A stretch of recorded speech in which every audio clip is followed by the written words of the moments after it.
Hi, everybody, and welcome to the Raising Leaders podcast. I'm your host, Kathy Dominy, and today I have the amazing, wonderful, fantastic Stacey Sargison in the Hello. house. Hello.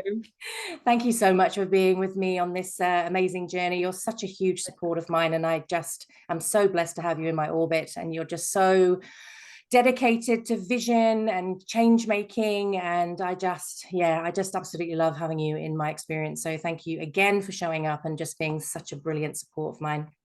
Pleasure. Always love it. Here for it all. So you are a visionary. Yes. You are a leader. You're a world record holder. Yeah. You are a documentary maker. Yeah. You are dedicated to the evolution and expansion of consciousness of humankind. Yes. And are very successful. You're at the cutting edge of leadership, which is why I was so keen to get you on this podcast, because I feel that this is such an interesting conversation to be having right now about what leadership actually is, because there's a lot of old paradigms of leadership that are now dissolving. And so what we're looking for is this really strong direction for us as this generation and the next generation about what do we need to be stepping into. So first of all, I'd love for you to just tell the listeners a little bit more about yourself first before we dive into this gorgeous conversation. Oh my goodness. Okay, so around the world, I'm known as a transformational confidant. So I work with highly successful individuals who really have nailed it in some part of their life, their career, money, wealth, family, all of those things maybe. But there's an element of themselves that they are realizing that they are suppressing, holding back, not exploring, and they are really ready for some form of transformation to happen in their life in another area, which, as we both know, has this wonderful ripple effect in every other area of your life. I am extremely passionate about being honest with oneself and living life in accordance to your own true north. I know that's kind of used quite a lot. So really, when people come into my world or when they see me, there's a lot of truth.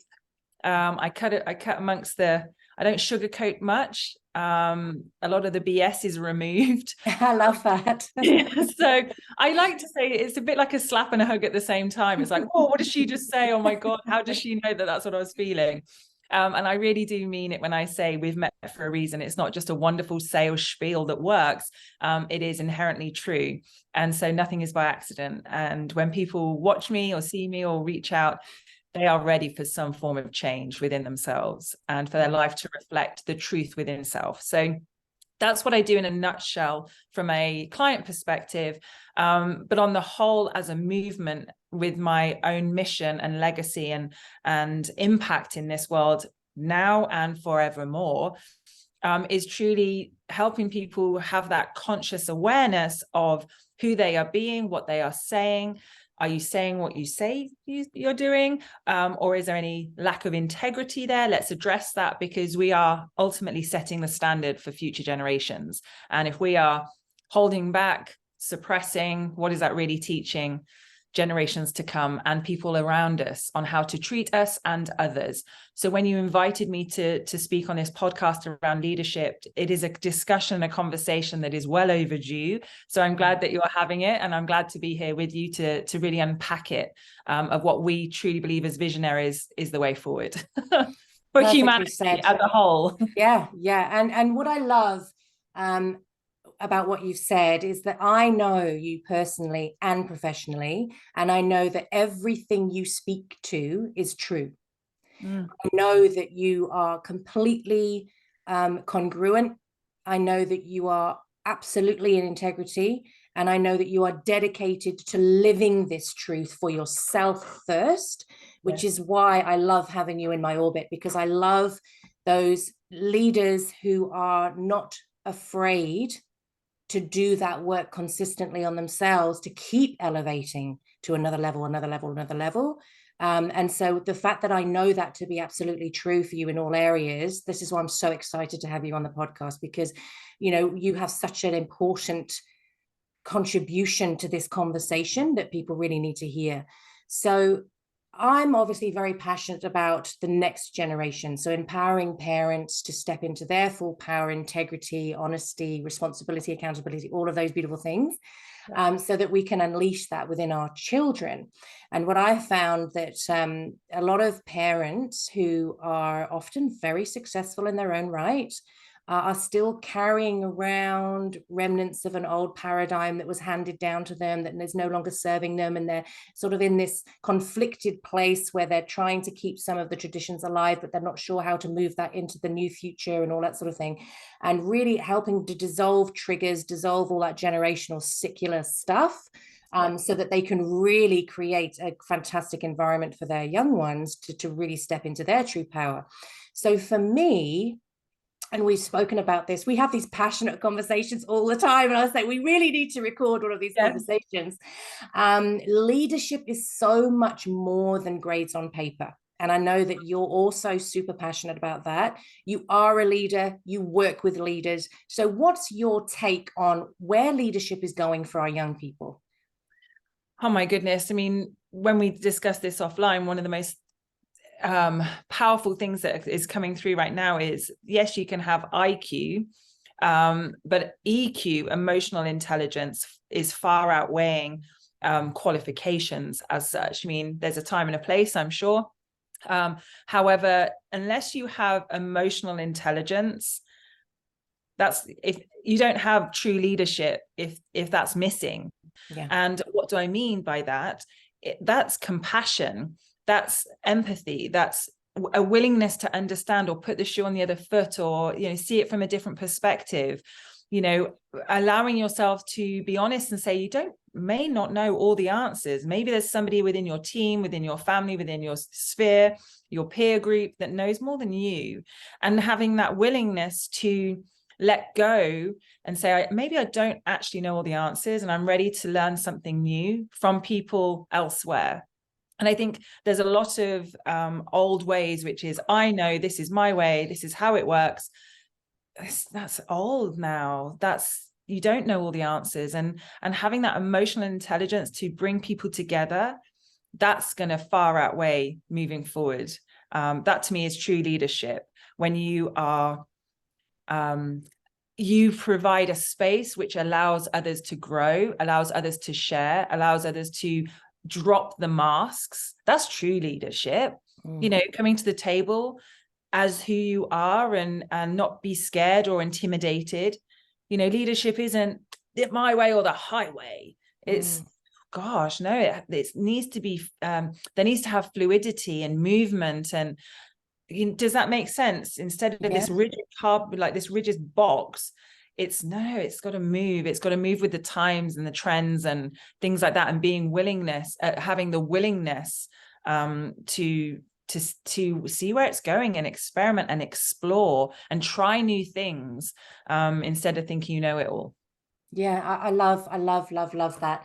And my background in education just echoes everything that you said, because I was teaching in England 20 years ago, and it was such an interesting place to be, because I was quite a young teacher in that time. I hadn't been on the circuit very long, and I was working with some esteemed sort of seasoned teachers, and I was very passionate about amplifying the individuality of the kids and really getting them to step into their unique power, their unique gifts, and amplifying that. And there was a lot of fear around then. There was a lot of fear in, well, what's going to happen if we empower the children to this level, you know? And it was so interesting for me as a young teacher, quite a novice, because I wasn't scared by it. I was excited by it.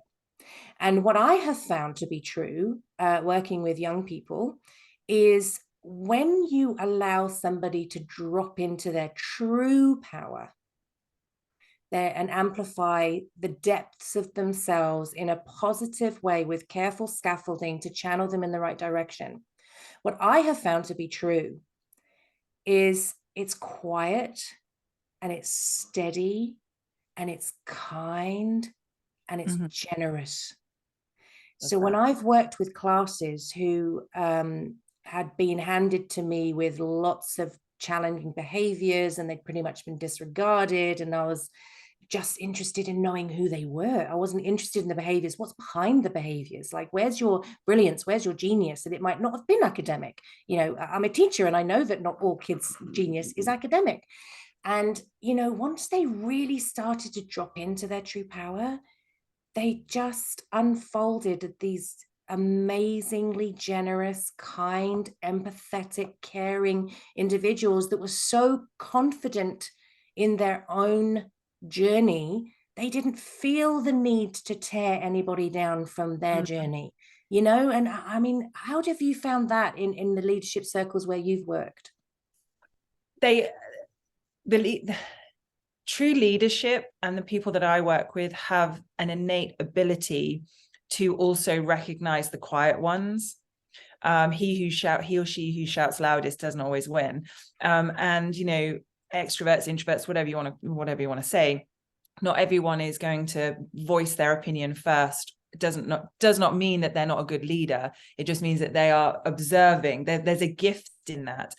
And not just myself, ever since I was a little girl, but also the people that I work with, they really have the ability and the wherewithal and the gift of viewing and observing, and then wonderfully choosing or picking people that haven't spoken yet, and then what they say is actually far outweighs those that sometimes are shouting first and just want to be heard.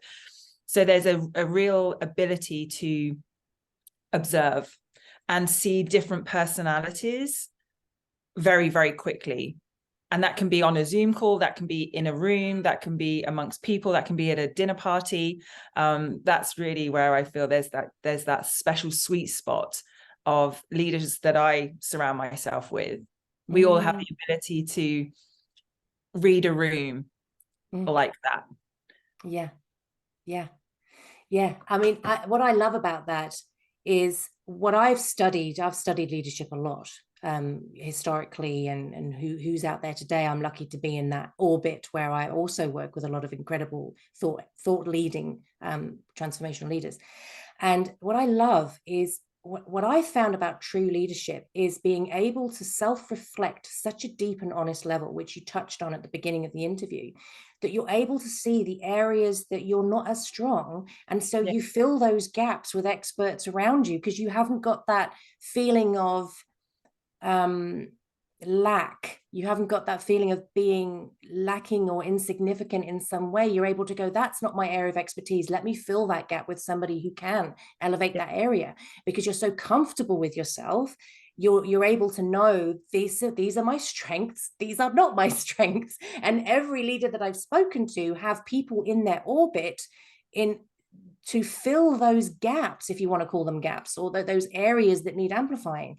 And I love what you're saying about being able to read a room and be able to spot those qualities in other people very, very quickly.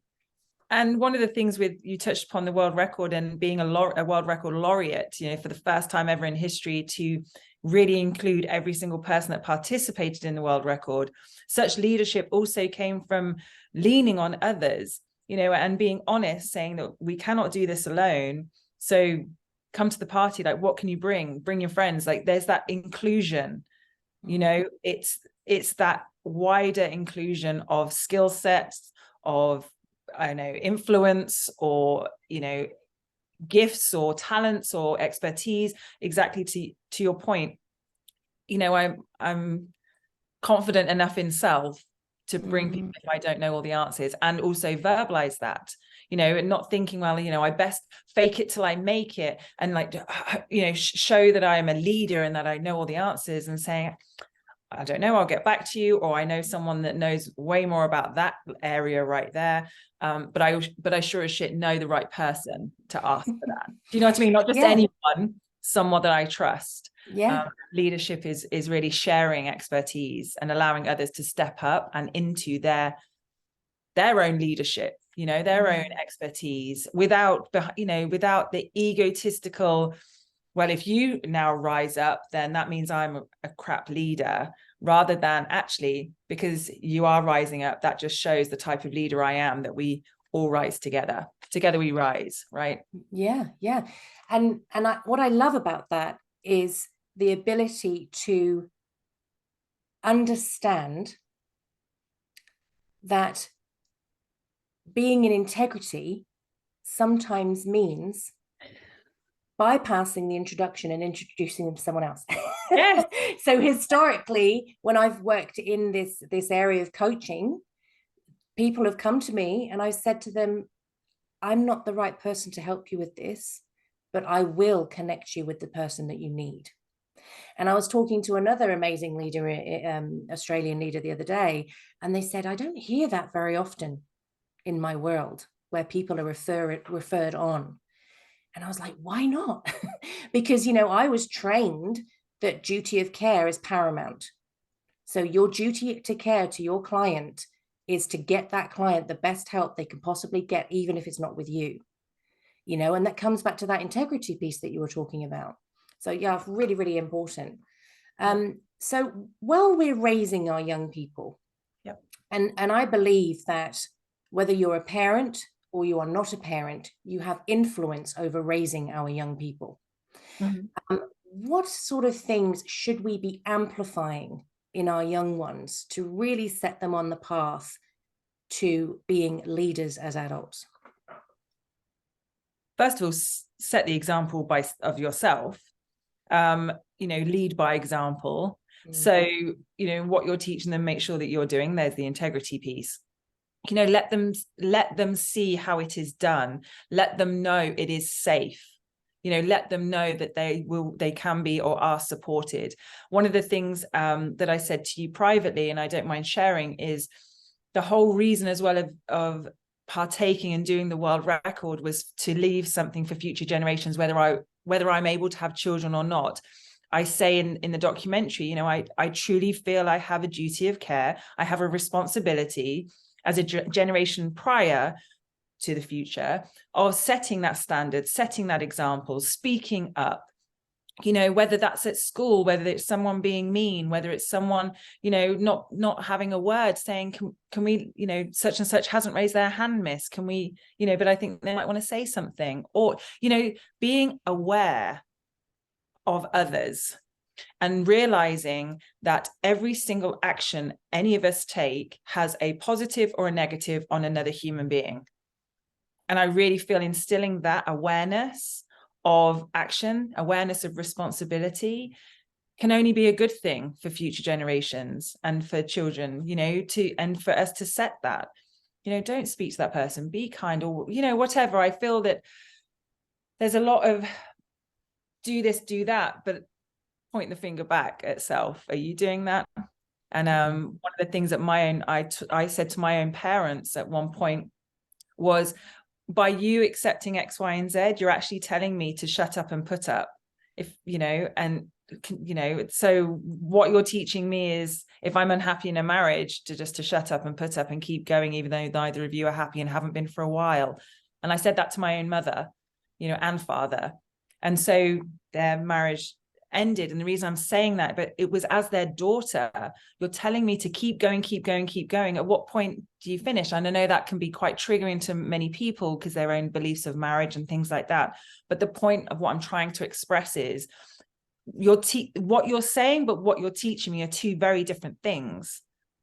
Do be happy, follow your heart, but at the same time, you're not following your hearts because neither of you are happy. When are you going to call it a day? And so for me, that helped me in my life, even now, to walk away from things once I know it's done. Have the courage of your convictions. Have the courage of what you know to be true within self. Every single one of us knows right from wrong. Every single one of us, really, inherently. Right. Now we know that. Implement it. Yeah. Has that answered your question? It has. And the reason I love it so much is that's what we live by in our home. And that's the corner piece of what I teach, because it's actually really hard. Mm-hmm. It's really hard to walk your talk. Yes. And, you really need to be in the space of confidence to be able to self-reflect to such a deep level that you think, am I in integrity here?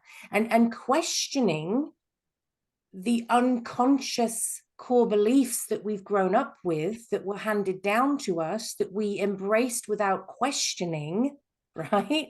And then you get to a point where you've got your own children or people that you're trying to influence in the next generation, and you're thinking, okay, what is worth carrying on to the next generation here, and what do I need to dissolve and detach myself from? What do I need to be the disruptor of? What needs to stop with me? And I mean, you know, my children, obviously 5 children neurodiverse, have taught me so much about core honesty. I mean, anybody with kids on the spectrum will tell you there's like no filter. They will tell you exactly what's on their mind. And that was really confronting to me in the beginning, because being British, you know, being raised British as you were, it was, you know, keeping up the appearances, talking in riddles, not really being truthful, we know, all that sort of thing, and almost scared of the truth. And so when I had these kids, they were just truth tellers from the minute they came out. I was just like, oh, this is really, really hard for me. This is uncomfortable. And so I had to dig into, why is it uncomfortable? What am I saying here? What have I inherited? Is that actually the right way to move forward? And you know what? I had to do a lot of work on myself to dissolve those paradigms and learn from my kids, the people I'm supposed to be raising, right? Who raised me in areas that I had neglected, and have given me the greatest gift of radically honest self-reflection. I love it. And that is confronting, you know, and I do understand why some people choose to just go in the path that's been trodden before them and they deviate and don't create a new path, because it takes a courage and it takes work, and you have to be willing to fall down on your knees before your children and say, hey, I don't think I'm getting this right. I think we need to build a new way here. Yeah. Gooses upon gooses, because you're right. That, I mean, we hear all the time, the truth will set you free. The truth of self. However, like you said, it sounds really simple.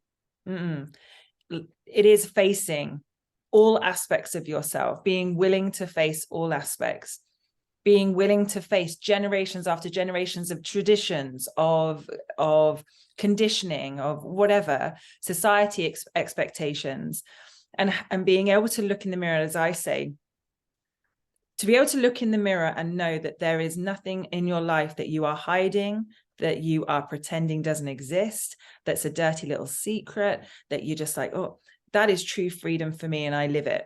I eat, breathe, sleep it. I'm constantly, as you said, exploring that to make sure that I am, you know, sense checking. And why is that important to this conversation? Is because, you know, the day that, if I am lucky enough to have children, if that is a blessing in my life that I get to experience, I want them to know that it does take work, and it is challenging, but it is the making of you. It is the becoming of you. It is the embodiment of true self, which is, there is no greater, beautiful, wonderful reflection, in my humble opinion.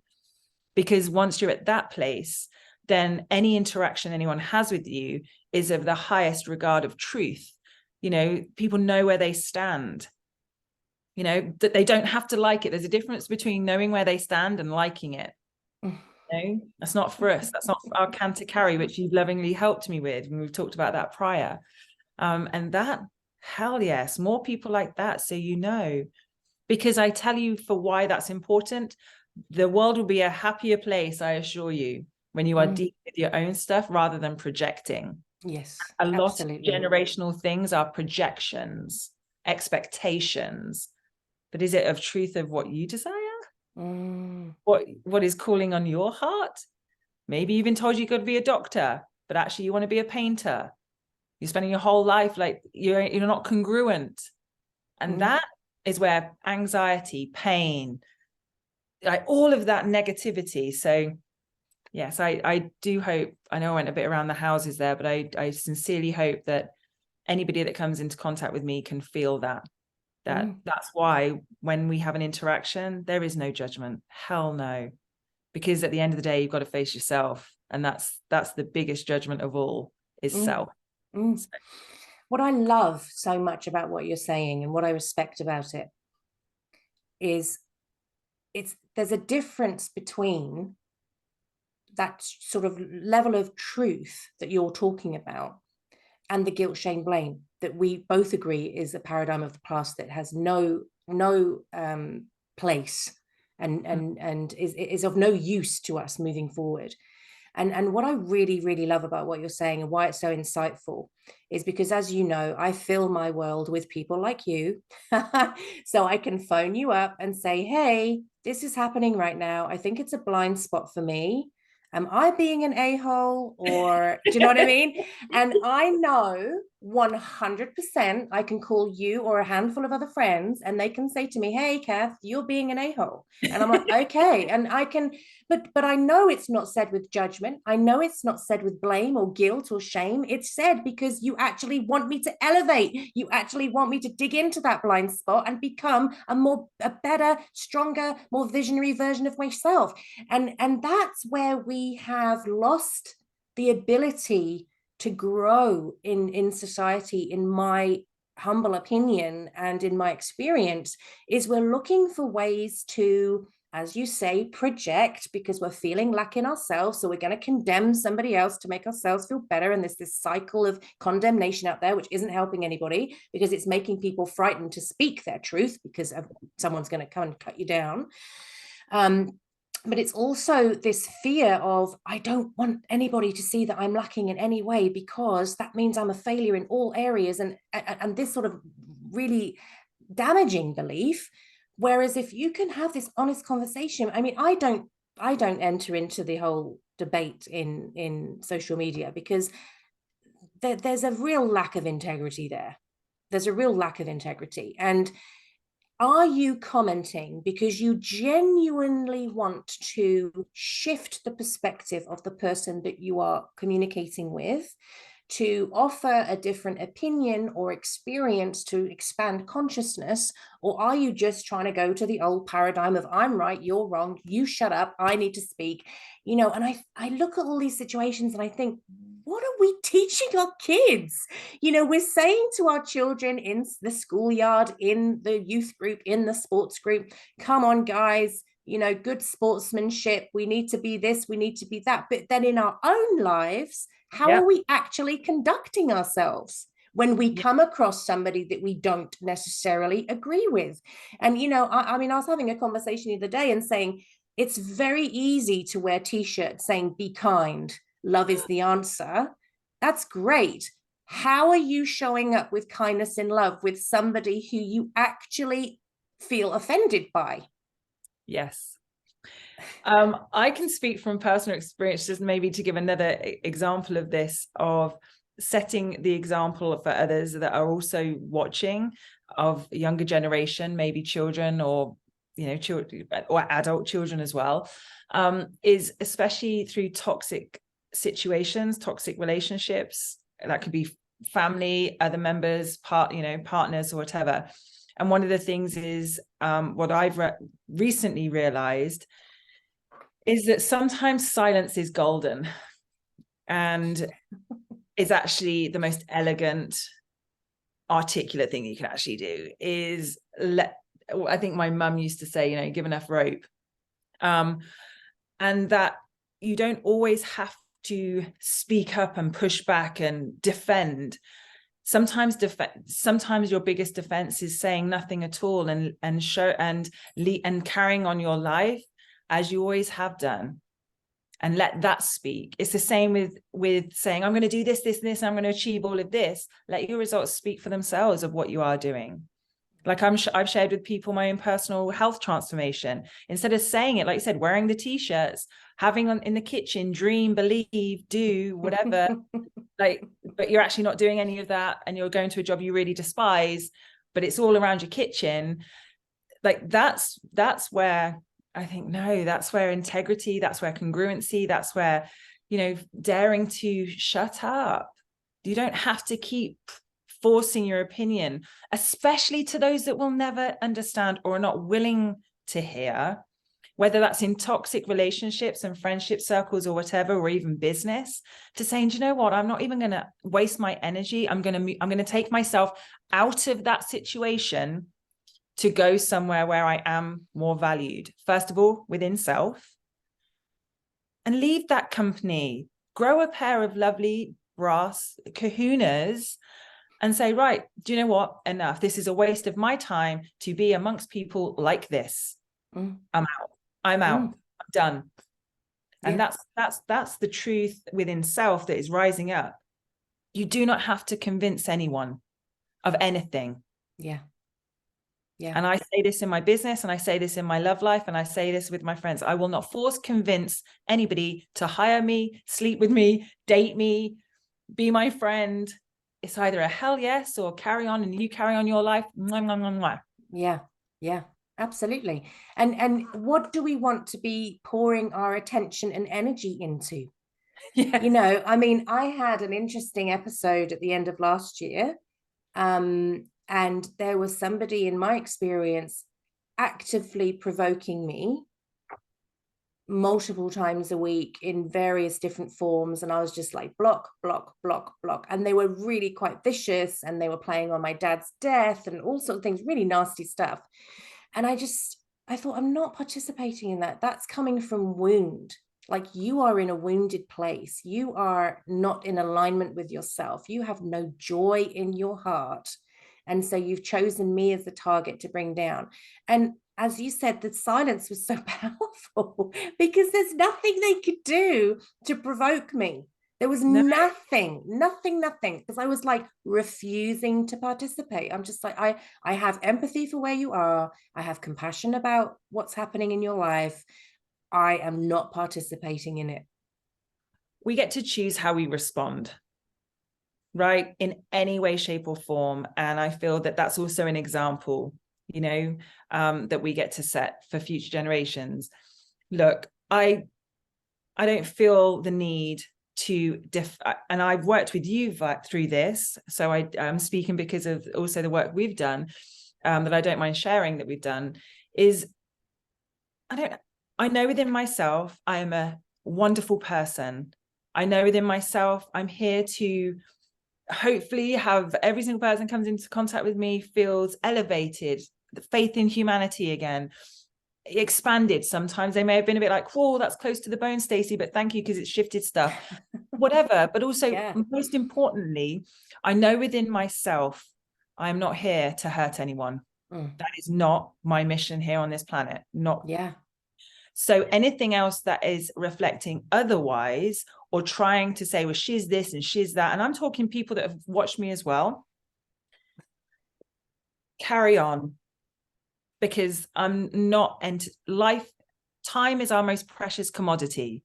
Time. I am not wasting my time trying to convince you or the people that surround you on who I am. I will not do that, because I've done enough work on myself to know that this is enough. I am enough. I'm more than enough, just as I am. And if I want to elevate that, do some work on that, beautiful. But it's not a necessity. Does that make sense? It's because I want to make sure when you go to their level, when you drop down higher, lower, try not to get your knickers in a twist, anyone watching, but I mean that when you drop down and try and, no, I'm not like that. Why are they saying that? Why are all these people believing it? Let them, because there's a whole other world of other wonderful people that would not even cross their mind. That is not even something they're interested in. They do not want drama in their life. They are on a different frequency, because most of the time they're doing the work themselves anyway. All these people lovingly need to look within themselves. It is bye-bye. That's not what I'm here for. I'm not. Do you see what I mean? And I feel that when you create that, when you hold on to that, when you anchor that in within self, saying, I do not do drama, I will not, and you breathe, it soon becomes just like a fly, like, okay. But we can take it on. you know, and that brings us down, and then that makes us snap at others, then that makes us be like, why are you speaking to me like that? Go to your room. Hang on a minute, is that because that something's happened today that you've, you know, you're responding? But you know, that's why I know whenever I'm snappy, something's gone on and I need to look at that shit. Sorry, I don't know. I can look at that stuff, you know? Yeah. And I feel very strongly, just echoing what you said, and certainly the way that we parent is the intentionality piece. So when you're receiving from somebody, and this is what we've taught our kids as well, what's the intentionality behind what was shared with you? So I know, as I said, there's a handful of people that I trust implicitly that would come in and tear me to shreds on a call, might I say, and tell me exactly the truth, and there's no holes barred, and it's short, sharp, and shiny, because none of us have got time to muck around, and we're all doing this leadership stuff and visionary stuff. And I know the intentionality behind that is love and growth and support. And so I'm able to receive it. And sometimes it burns a bit, but I'm able to receive it and self-reflect and really sit with it and think, okay, and be able to adjust and learn and grow from that experience. When what you're talking about is when people have a lack within themselves, and therefore, instead of feeling excited about somebody else's success, they feel threatened, because actually they don't believe it's a possibility for them. Because if they believed it was a possibility for them, they'd get excited going, well, if she's done it, that means I can do it. She's leading the way. She's a trailblazer. It means I can go in those footsteps and I can achieve that too. So that's the piece where it's this accountability, responsibility of self, reflecting and going inward. And that level of honesty, what I love about that is that's the level of honesty we work with in the family. So I will say to the children, okay, it's feedback time. And then I brace myself for them to completely take apart my parenting and what's happening, what's working, what's not working, where I'm fair, where I need to look, where my blind spots are. And it's an honest conversation with no guilt, shame, blame. I'm not going to punish them for what they've said. I will take it on board. And there's sometimes where I go, wow, I really didn't know that. And I didn't see that. Thank you for sharing that. That's a bit uncomfortable for me to hear. I need to make some adjustments. And sometimes they're depending on their age and what they're going through at the time, I'm like, that's a little bit unfair, and let me explain to you why, but I love that they have this open, honest conversation. And I had a conversation with one of my kids the other day, and you're so right in what you say, that they are watching us. They're not listening to us. And what I love about that is one of my kids came to me the other day and said, oh, I'm really frustrated with this friend of mine. And I said, okay, why? Because when I ask for feedback, all they do is try and make me feel good about myself. And I actually want feedback. And I'm like, that's so interesting. That is so interesting. And I said, okay, well, maybe this is an area that you can illuminate for this friend, to say, hey, it's safe for you to tell me the truth. I really need to know that. And I trust you so implicitly as one of my dearest friends. Please do share the truth for me to help me grow. But I thought, isn't that interesting that he's come to me and gone, that's not at the level that I'm at, Mum. I need that deep level of honesty, because we have that within our walls and it filters out from there. And so I'm excited about that, because I feel that the generations to come are really waking up to this idea that we can have this level of honesty in a loving, safe, supportive environment. I'm going to add a little bit to that, if I may, around that's fantastic. The reason why is because he feels safe enough to request that, because he feels that he's getting that from you and others and things like that. What I'm kind of adding to as well is, it's all well and good asking someone for feedback, but that other person has to also be doing, how do I say this? I can only speak from a personal relationship. Asking for feedback and getting it back can feel either safe or unsafe, dependent on how much you really feel or know that that person is doing their own work, or they are receiving feedback, or that they are implementing, reflecting, you know, that type of thing. I think sometimes the resistance to feedback, from my own personal experience of being a recovering people pleaser, has been because it's okay to give me feedback, but hang on a minute, I'm allowed to give you feedback too. This is a two-way thing. And I think so often it's just a one-way thing, which clams up, which makes people clam up to say, do you know what, actually, I either cannot give feedback, hence why I'm just going to say nice things, because all I'm getting is negative, and I don't want somebody else to get just negative. So I'm going to does that make sense? And I feel that that's really the production, so to speak, or the nurturing of people pleasers, is that they're constantly getting told what they're either not so good at. So they don't want somebody else to feel that. So they just stop that side of it. Am I making sense? Absolutely. Absolutely. Yeah. And what that is, and interestingly, I had a conversation with a parent the other day about this, where their child had said, I'm good because I no longer care what anybody thinks. And I said, yeah, but it's caring about what the right people think. And this is what you've just spoken to. It's being able to get on the phone with somebody who you know is in integrity, is doing the work, is self-reflective, is generous, and will give you the honest, caring, love-based feedback, even if it's to their own detriment sometimes, because sometimes they know that as you grow, you're going to take another step away.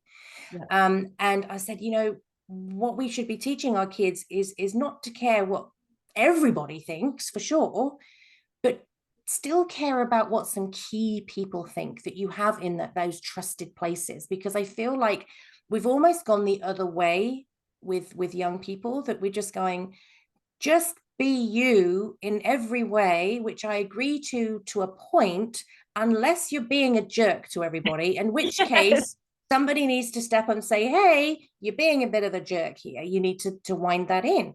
And that needs to come from somebody who's loving and wanting that person to become the best version of themselves that they can be. But I think that the danger when we're raising leaders is to fill them with all of the wonderful things, which I am an advocate of, but then stopping and not being able to say, hey, I feel like that behavior was a bit wonky. Do you know what I mean? I feel like you could have shown up a little bit more caring in that situation, or I feel like you didn't really take on board how the other person was feeling in that situation, or you know, hey, I feel like you sacrificed your own feelings to resolve that situation, which is great in the short term, but not in the long term. So I think we really need to be able to embrace who we are, as you said, who we are first, honestly and holistically, light and shadow, so that we can embrace our kids in that way as well. Because I'm trying to shift the conversation where we're going, hey, my kid is a straight A student, full stop. But we don't go on to say, but they're treating their teachers with such contempt and disrespect. That's something I really need to tend to. You know, we're picking and choosing the bits that suits our narratives, our parent ego, but we're not attending to those areas where, if our kids are really going to reach their full potential, those areas need tending to and supporting and developing. Or they're a grade A student but have no friends because they have no social skills, because they're putting all their effort and energy into academia, let's just say. Yeah, absolutely. I've worked with a professor at MIT, and one of the things that she said to me was, Stacey, I really want you to kind of speak to, at some point, my students, because they're highly intelligent, some of the best brains on the planet, but their social skills, their emotional, you know, intelligence is really not there, because they're so into academia, you know, and their gifts and things like that. So to your point as well, and bringing it back to, you know, the examples, there's also children who are trying to just keep the peace and be happy all the time when they're not, and they want an outlet. You know, I'm nearly 40 and only just having my own outlet of anger, of allowing to be pissed off, right? And to say, do you know what? I'm not smiley today, actually. And if I have a resting bitch face, then so be it. Like, I'm not pretend to be happy when I'm not. And because I get to look at that, and that it's radical responsibility of self, reflection. And if somebody, like I said about the toxicity or whatever, you know, I look within self and say, is there any truth in this? Could I have behaved in a better manner? Could I have been a little bit more sympathetic, you know, or, you know, whatever it may be? And I really do that internal reflection. And if there's an apology that is required, then I will give an apology. But equally, if there isn't, I shall not. I shall not feel the need that I have to say sorry all the time. Do you see? So there's that balance. But that comes from being able to hold the space for someone to feel, where are they? Especially children, you know, like I said, not a mother yet, but I do have enough youngsters. I have had enough youngsters in my life to hopefully teach them the best I know right now. And that's all any of us can do, you know, and that's what I love about the work you're doing, is creating leaders for the world and humanity that has a little bit more compassion. That's lacking. Compassion. And wow, maybe they're going through something today. Ever since I was a little girl, my mum said to me, Stacey, smile, because you never know what somebody else is going through. Your smile has the ability to change someone's day, which could save a life. Now, I did take that to the far extreme and was like, I'm happy when I'm not, and tears were falling down my face, you know. Oh, hello. So there was that, but it's that learning and teaching. You never know what someone's going through. So just have a little bit more patience, have a little bit more understanding. Yes, someone can cut you up, but you don't know. They could be going to, because, you know, a parent's passing away. So they've cut you up in the traffic. Like, let's just take a breather, shall we, everyone? Like, let's calm down for a second. And put things into perspective. And there we go. Leadership is also having a different perspective than most. Having a different, let's look at this situation and scenario in a different manner. Maybe it's not as clean cut as we all think it is. Maybe that person keeps running in late because they've got some real trouble at home that they haven't had the courage to say yet. Yes, You know absolutely. what I mean? Absolutely. Yeah. I love everything you're saying, and it's definitely the philosophy that we live by.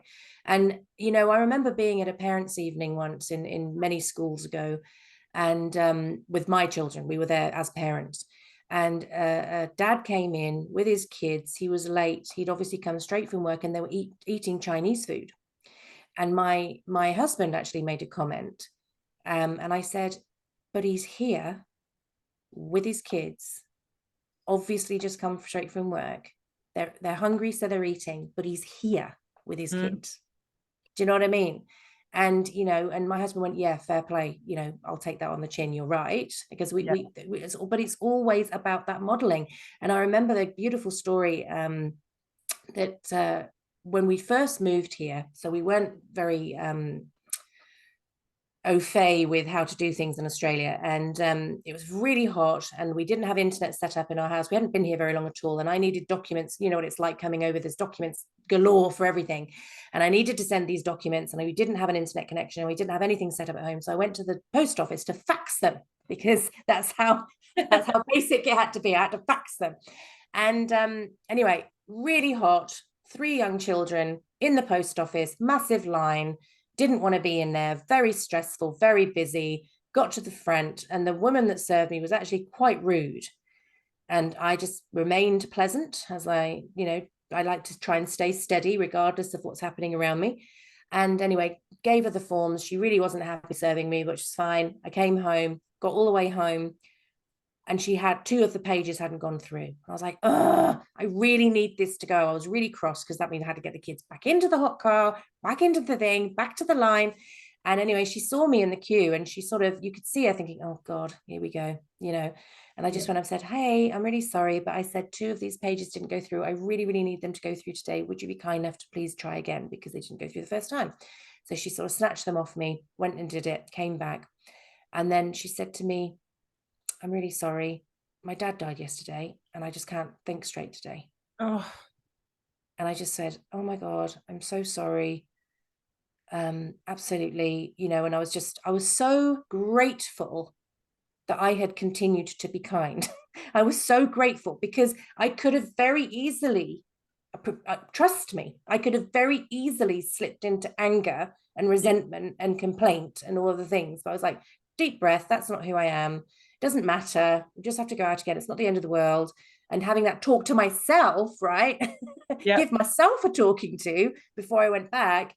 And this woman was in pain, you know? I feel as well, gosh, I feel as well that we can be assertive and complain and things like that, but there's a way. And I think that's not being taught Yes.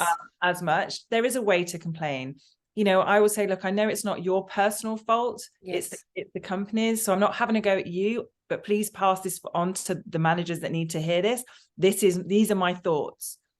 I'm acutely aware of doing it like that, because these people are just doing a job. Yes, they sometimes could do better. Yes, they could be a bit more like, but again, we don't know what they're going through. And I feel that delivery in taking a stand, in protesting, in fighting for what it is that you desire, or, you know, rights and things like that, I do believe in that. Yes. But I also believe there is a way to do it that is a little bit more humanitarian. Yes. You know, and I feel that we can still complain and still say things, but the delivery is the most important piece.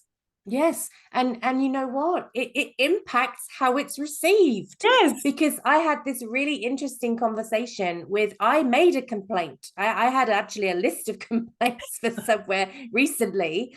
And as you say, I sat down and I was courteous, and I praised where praise was needed, and I highlighted the areas that didn't work, and I withdrew from the service because I said, we've had several conversations about this. This isn't working for us. It's not the right fit. Let me give you feedback for you to move forward, etc., etc.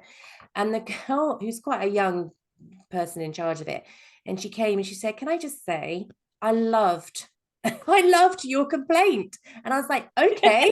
And she said, you said you never can understand the abuse that we suffer here.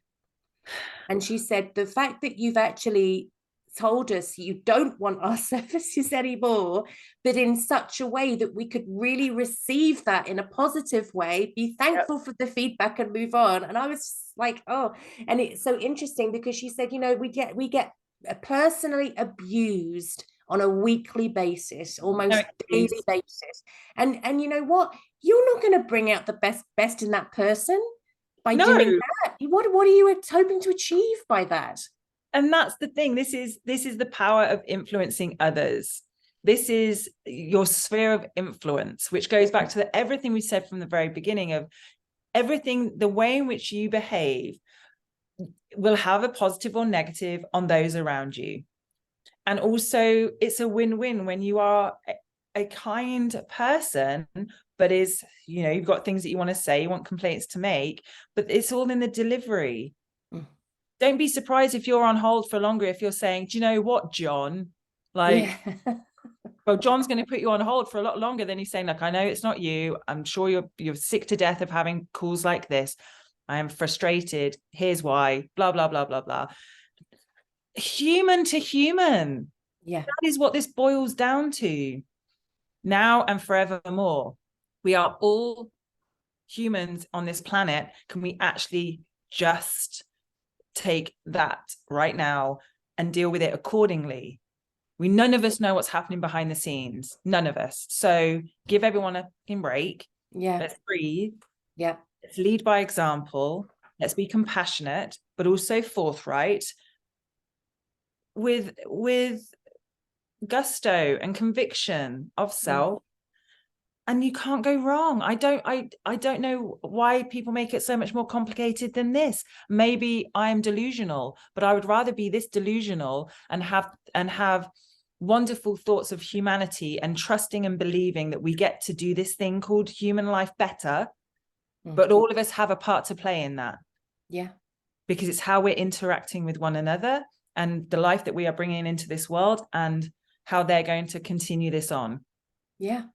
And you know, what I love about that is, how are we showing up? And just because we're leaders doesn't mean we don't get to feel the full range of human emotions. Like, I've just had a conflict with a colleague a few weeks ago that completely rocked my foundations, completely. And I allowed myself the space to go through the full response of human emotions. So at first I was mortified, then I was angry, then I was frustrated, then I was quite like vicious with like, how dare you? Who do you think you are? And then I went through the whole thing. And my honest ambition in every situation is come back to love, come back to love, come back to love, come back to love. So I gave myself that time to experience everything. I didn't deny it. I'm not going to band-aid it. I'm not going to slap a band-aid. Oh, thinking positive. I'm this, I'm that. No, I'm angry. I'm feeling pissed off. I'm frustrated. I'm mortified. I'm this, I'm that. But then coming all the way through and going, okay, I messed up there. It wasn't received in the way that I intended it to be received.